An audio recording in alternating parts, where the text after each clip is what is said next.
From News 19, I'm meteorologist Daniel Bonds. Here is Hurricane Raphael, now a Category 2 storm with winds up to 100 miles per hour, gusts up to 105. It is expected to gain some strength before making landfall. It looks like in the western part of Cuba, possibly becoming a major hurricane as it does move across Cuba and then into the Gulf of Mexico, anticipating it to weaken as it does move into an environment that's going to be less conducive for tropical systems, but something we'll continue to watch as it does move into the Gulf of Mexico. The moisture across the southeast will increase. Here are the spaghetti models, pretty good consensus in the short term, and then as we kind of go into the weekend and we'll say Saturday and Sunday and possibly into Monday, those models do diverge at that point and kind of go all over the place. So that would be through early Monday morning. Here's the tropical track from the National Hurricane Center with the cone of uncertainty. You do have those hurricane warnings in effect, also have tropical storm warnings in effect for the Keys. So there are some watches and warnings in effect with Hurricane Raphael. Tropical storm force wind chances, obviously very, very high through this purple area. The hurricane force wind chances high as well, at least for parts of Cuba and then into the Gulf of Mexico. Wind radii forecast here.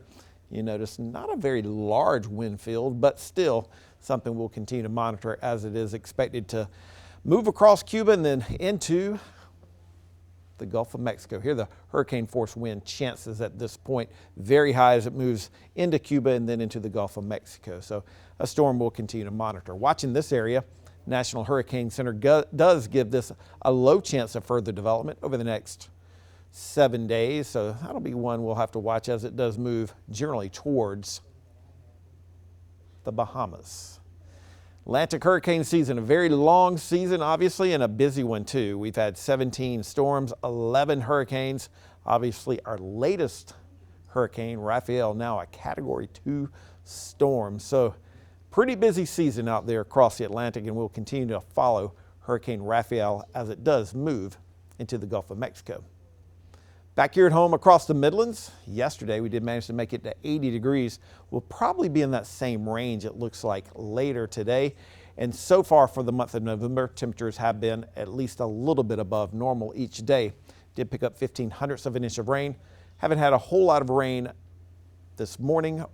Not expecting a whole lot this afternoon, but then as we get late into this afternoon and tonight, those rain chances will increase. Record rainfall for today is 1 inch and 2/10. Record high is 82. The record low is 23. So 82 degrees our record high. We possibly could be close to that because we are expecting high temperatures right around 80 degrees. But as we do move through the rest of your day, showers start to develop. This is 4 o'clock and this is 6 o'clock. Heavier rain in the southern half of the Palmetto State. Latest from our forecast model run shows the heavier rain probably in the southern half of the Midlands and the southern half of South Carolina. All of us will probably get at least some rainfall, but the heaviest appears to stay, at least the majority of it, stay south of the Midlands down in the southern part of South Carolina. This is Thursday morning, Thursday afternoon at 12 o'clock. We do still have some more rain. As we get into the mid-afternoon hours of Thursday, those rain chances will start to decrease just a touch. As we do look ahead towards Friday, in particular Friday morning, can't totally rule out still a small chance for some showers. Probably you'll see a little bit of sunshine before the day is done on Friday with still more shower activity along the coastal region of South Carolina.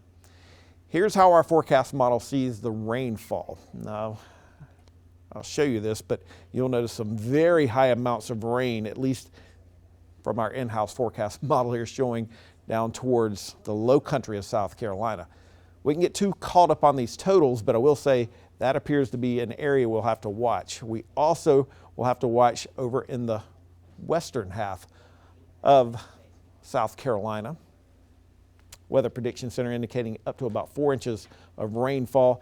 And that's where the excessive rainfall risk is, really that red area there. That's where the highest risk is, at least at this point. That would be late tonight and into early parts of Thursday. And that's also where the flash flood watch is in effect for Aiken County. That will continue until 7 o'clock tomorrow night. So Rain Thursday, a little bit of rain possibly early on Friday.